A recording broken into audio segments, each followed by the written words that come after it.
बहुत ही जोरदार तालियों से कांग्रेस आई। आदरणीय टीकाराम जी। बोलो शंकर भगवान की।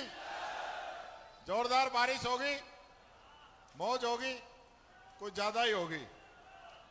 आप लोगों के बीच में आज इस किसान ललकार रैली को संबोधित करने के लिए पधारे हमारे प्रदेश कांग्रेस कमेटी के ऊर्जावान प्रदेश अध्यक्ष आदरणीय गोविंद सिंह जी डोटासरा साहब, सम्माननीय हमारे बहुत ही वरिष्ठ विधायक हरिमोहन जी शर्मा साहब, हमारे जिला अध्यक्ष सीएल प्रेमी जी और मेरे भाई, मेरे दोस्त, यूथ कांग्रेस के पूर्व में अध्यक्ष रहे और पिछली बार जो मंत्रिमंडल था उसमें सबसे छोटे और कैबिनेट में मैं सबसे छोटा, तो हम दोनों ही सबसे छोटे थे। ऐसे मेरे भाई अशोक चांदना जी, प्रहलाद जी गुंजल साहब, जिन्होंने अभी बहुत ही जोशीला भाषण आप लोगों के बीच में कहा, आम आवाम की, किसान की आवाज उठाने वाले ऐसे हमारे सम्मानित नेता सम्मानीय चंद्रावती कंवर जी, हमारे जिला अध्यक्ष भानु प्रताप जी, नईमुद्दीन जी गुड्डू साहब, ये भी आजकल पूरा संघर्ष इस सरकार से कर रहे हैं, बार बार इनको हटा रहे हैं और ये भी कोर्ट का आदेश लेकर इनके मुंह पे तमाचा लगाकर वापस बैठ रहे हैं। ऐसे हमारे गुड्डू साहब, महेश चौधरी जी, एनएसयूआई यूथ कांग्रेस, सेवा दल, महिला कांग्रेस के सभी पदाधिकारी, आदरणीय जुबेर जी, शंकर जी, सुनील जी, विश्राम जी, राजू राम जी, यहां पधारे सभी ब्लॉक, नगर, मंडल, पंचायत समिति, जिला परिषद के सभी पदाधिकारीगण, सभी हमारे सम्मानित बुजुर्गों, युवा शक्ति और मीडिया के साथियों, एक बात ईमानदारी से बताना, आपको लगता है कि राजस्थान में सरकार है? भाई या तो राम राजी हो जाए और या राज राजी हो जाए तो आदमी की पार अच्छे से पड़ सकती है। तो राम तो राजी खूब बरस रोए, पर थोड़ा ज्यादा बरस गो। इसमें राज की जरूरत है। क्या जो 400 मकान गिरे हैं उन लोगों को विस्थापित करने के लिए, उनकी मदद करने के लिए राजस्थान सरकार को अब तक हाजिर हो जाना चाहिए था आप लोगों के बीच में। लेकिन ये वो सरकार है जिसके माथे पे कोई शिकन नहीं, किसान की फसल बर्बाद हो जाए, मजदूर का बच्चा शिक्षा से वंचित रह जाए और चाहे गरीब का बच्चा स्कूल के अंदर इनके भ्रष्टाचार की इमारतों के अंदर गिरने से मर जाए, तब भी यहां की सरकार को एक आंसू नहीं आता, एक आंसू नहीं आता। आप लोगों को पता होगा झालावाड़ में हादसा हुआ, मुख्यमंत्री जी उसके बाद 5 बार दिल्ली जा चुके हैं, लेकिन झालावाड़ उन परिवार के आंसू पोंछने के लिए उनके पास समय नहीं है। जबकि उनको तो हेलीकॉप्टर भी दे रखा है आपकी खून पसीने की कमाई से जो मिलता है, फिर भी मुख्यमंत्री जी के पास समय नहीं है। आज जयपुर के अंदर सर्वदलीय बैठक रखी गई थी, 1 तारीख से विधानसभा शुरू हो रही है। मुझे उस बैठक के अंदर जाना था, लेकिन मैंने रात को यह डिसाइड किया कि एक तरफ मेरा वो किसान है जो इस अतिवृष्टि से परेशान है, जिसके दिल के अंदर आज जो पीड़ा है उसको समझने के लिए मुझे उसके बीच में जाना है, न कि इनकी मीटिंग के अंदर जाना है। आज जो मीटिंग ये लोग करते, उस मीटिंग के अंदर बाबा साहब भीमराव अंबेडकर के बनाए हुए संविधान की धज्जियां ये लोग उड़ा रहे हैं। वहां पे सभापति को, हमारे बुढ़ानिया जी थे, नियम विरुद्ध उनको हटा दिया, विधायकों को बाउंडेशन लगा दी कि आप इससे ज्यादा नहीं पूछ सकते। अरे जब जनता चुन के एमएलए को विधानसभा में भेजती है और वो विधानसभा में अपनी बात नहीं उठा पाएगा तो इनके क्या कानून चलेंगे, ये बात मैं आप लोगों से पूछना चाहता हूं। जनता विधानसभा में अपना नेता इसलिए भेजती है कि वो वहां जाके अपनी आवाज उठाए। और वहां आवाज उठाए तो कहते हो कि आप लोग एमएलए बनने लायक नहीं हो, आप लोग जनता की आवाज नहीं उठा सकते, आप लोग सिर्फ सीमित क्वेश्चन लगाओगे, आपका जो क्वेश्चन का आंसर आएगा वो आपको ही मिलेगा, उसको ऑनलाइन नहीं करेंगे। इस प्रकार के नियम कानून ये लोग विधानसभा में बना रहे हैं। ये लोग लोकतंत्र का सम्मान नहीं करते, विपक्ष का सम्मान नहीं करते। इसलिए हमने कह दिया कि मैं किसानों के बीच में जाऊंगा, मुझे मुख्यमंत्री और स्पीकर की चाय पीने का मुझे कोई शौक नहीं है। साथियों, मैं उस कौम से आता हूं जिस कौम ने सैकड़ों हजारों वर्ष तक गरीबी का दंश झेला है, समाज के अंदर तिरस्कार झेला है। आज उस वर्ग से निकल के मैं यहां तक पहुंचा हूं और कांग्रेस पार्टी ने मुझे सम्मान दिया है।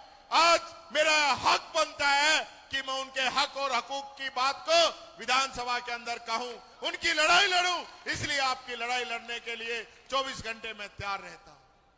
आज ये लोग उस संविधान को नहीं मान रहे हैं जिस संविधान को कांग्रेस पार्टी ने इस देश के अंदर लागू किया। उस संविधान को अपने खून पसीने से सींचा।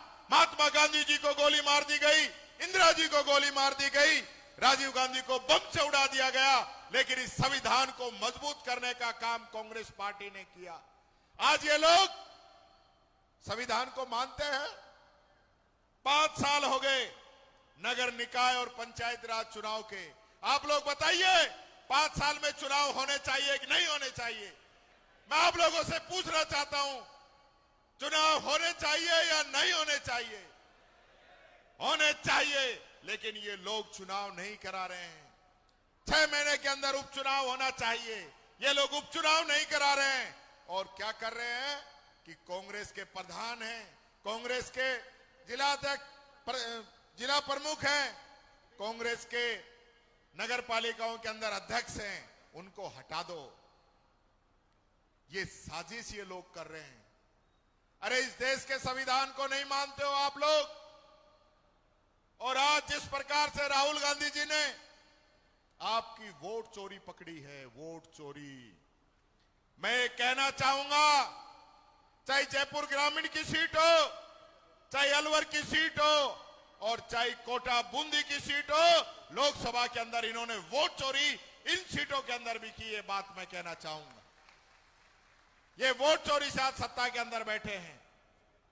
वोट चोरी करके जब राहुल गांधी जी ने कहा कि ये 1 लाख वोट जो है फर्जी नाम, पते, एड्रेस से आप लोगों ने जोड़ रखे हैं, इसका जवाब दीजिए। उसका जवाब नहीं दिया, उल्टा राहुल गांधी जी से कहा कि आप एफिडेविट दीजिए। लोकसभा का नेता प्रतिपक्ष सबूतों के साथ, तथ्यों के साथ अपनी बात कहता है तो उससे एफिडेविट मांगा जाता है। और बीजेपी का मंत्री अनुराग ठाकुर जब वही आरोप लगाता है तो उससे एफिडेविट नहीं मांगा जाता। बिहार के अंदर आप जैसे गरीब मजदूर किसान के 65 लाख वोट काट दिए। 65 लाख सुप्रीम कोर्ट के अंदर गए और उनको लताड़ पड़ी, तब वो नाम जुड़ने का काम बिहार के अंदर भी शुरू हुआ है। तो इसलिए इनकी चोरी पकड़ी गई है। आपने देखा होगा कि चुनाव के अंदर ये लोग किसान की बात करते हैं, कहते हैं ना किसान की। और अब के तो मोदी जी तो कही कि मैं किसान की आमदनी दुगनी कर दूंगा, तो दुगनी कर दी कि आधी भी ना छोड़ी। आज खाद महंगा हो गया, खाद का कट्टा भी छोटा हो गया, बीज नहीं है, और खाद लेने जाओ तो लाइनों में लगो और लट खा के वापिस आ जाओ। ये हालत इन लोगों ने किसान की कर रखी है। कांग्रेस का राज था, किसान का कर्जा माफ किया, किसान के लिए 1000 करोड़ का फंड बनाया और बाद में उसको 7,500 करोड़ का उस फंड को किया और किसानों की मदद की। किसान बिल जो है विधानसभा में जब पेश हुआ तो किसानों के हक की बात हम लोगों ने की। इन लोगों ने क्या किया? आज हमने 2000 यूनिट किसान की बिजली हम लोगों ने फ्री की। आज वो फ्री बिजली ये लोग बंद करना चाहते हैं। वो स्मार्ट मीटर लगाना चाहते हैं। एक मैं वीडियो देख रहा था, बिना तार लगाए वो स्मार्ट मीटर चल रहा है, बिना तार लगाए, लट्टू जोड़ा नहीं और स्मार्ट मीटर चल रहा है। अरे भाई, ये कहां आप लोगों ने लगा लिए क्या? इनसे पूछो बीजेपी के नेताओं से कि इनके किन किन के घर में स्मार्ट मीटर लगे हैं, पूछो जरा, बता देंगे। सरकारी बंगले पे लगवा रहे हैं, जिसका बिल आप लोगों के खून पसीने की कमाई में से जाता है। वहां तो स्मार्ट मीटर लग रहा है, लेकिन इनके घर पे, इनके कुएं पे इनके स्मार्ट मीटर नहीं लग रहा है। इसलिए दोगले लोग हैं जो जनता के हित की कभी बात नहीं करते, जनता के हकों की कभी लड़ाई नहीं लड़ते। कहा था कि 2700 रुपए गेहूं का समर्थन मूल्य देंगे, दे दिया हो तो बता देना भाई।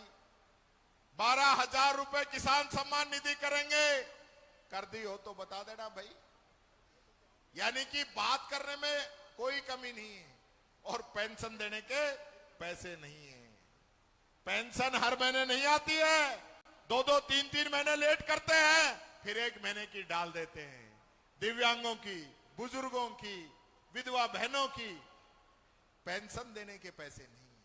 अभी कह रहे हैं हम जयपुर के अंदर राजस्थान मंडपम बनाएंगे 3200 करोड़ रुपए से, जबकि राजस्थान के अंदर 3200 करोड़ रुपए आपके बच्चों के जो स्कूल हैं उनके लिए दे दे तो ये दिक्कत नहीं आए। झालावाड़ में स्कूल गिरा, जैसलमेर में स्कूल गिरा, टोंक में गिरा, भीलवाड़ा में गिरा, जगह जगह स्कूल गिरने लग रहे हैं, उसके लिए पैसा नहीं है। तो भाई वो डबल इंजन कहां चलाओगे? वो डबल इंजन कब काम आएगा? आज बरसात हुई, किसान की फसल बर्बाद हुई, उसको देने के लिए मुआवजा नहीं है। स्कूल गिरा, आपके पास बनाने के लिए बिल्डिंग के पैसे नहीं है, किसान को पेंशन देने के पैसे नहीं है, तो ये डबल इंजन कोई माल ढोने के काम आएगा क्या? करोगे क्या इस डबल इंजन का? ऐसा लग रहा है कि यहां भी डबल इंजन की हालत ये है। ऐसा ही भर्ती परीक्षा आज जो है कोर्ट का फैसला आ गया, कोर्ट ने रद्द कर दी। अब इनकी आपस में लड़ाई चल रही है, इनकी आपस में लड़ाई चल रही है कि सरकार पर्ची से चल रही है या राजस्थान की जनता के कहने से चल रही है। युवाओं से जो धोखा किया, युवाओं से वादा किया और आप सबसे भी किया था कि 2 करोड़ युवाओं को रोजगार हर साल देंगे, किया था ना? तो भाई 11 साल हो गई, 22 करोड़ बने, तो 22 करोड़ में तो बूंदी का भी 10, 20, 30, 50 हजार को तो नंबर आना चाहिए। आया क्या? नहीं आया, आएगा भी नहीं, क्योंकि ये लोग अडानी अंबानी बड़े लोगों का कर्जा माफ कर सकते हैं, उनके लोगों को नौकरी दे सकते हैं, गरीब के लिए इनके पास पैसा नहीं है। इसलिए मैं कहना चाहूंगा, मैं धन्यवाद देना चाहूंगा यहाँ की जिला कांग्रेस कमेटी को, हरिमोहन शर्मा जी को, सीएल प्रेमी जी को और मेरे साथी भाई चांदना जी को, कि जो आज ये शानदार आयोजन आप लोगों ने यहाँ पे किया। इस सरकार के कान के पर्दे आज खुल जाने चाहिए कि ये जो सरकार बनती है ये जनता की सेवा के लिए बनती है, न कि हम पे जुल्म ढाने के लिए बनती है। ये लोग मौज मार रहे हैं जयपुर के अंदर, घर से बाहर निकलते नहीं, इतनी आपदा आने के बाद में सारे मंत्री, मुख्यमंत्री, कलेक्टर सब आप लोगों के बीच में होने चाहिए थे और जनता की मदद करनी चाहिए थी, वो काम ये लोग नहीं कर रहे हैं। इसलिए अंत में एक ही बात कहना चाहूंगा कि इस जोर जुल्म की टक्कर में संघर्ष हमारा नारा है और आने वाली विधानसभा के अंदर किसान की आवाज नहीं सुनेंगे तो ईंट से ईंट हम इनकी विधानसभा के अंदर बजा देंगे। ये बात मैं कहना चाहूंगा। पूरी कांग्रेस पार्टी आपकी लड़ाई लड़ेगी, किसान की, मजदूर की, युवा की, बुजुर्ग की, बच्चों की, सबकी बात हम विधानसभा के अंदर रखेंगे।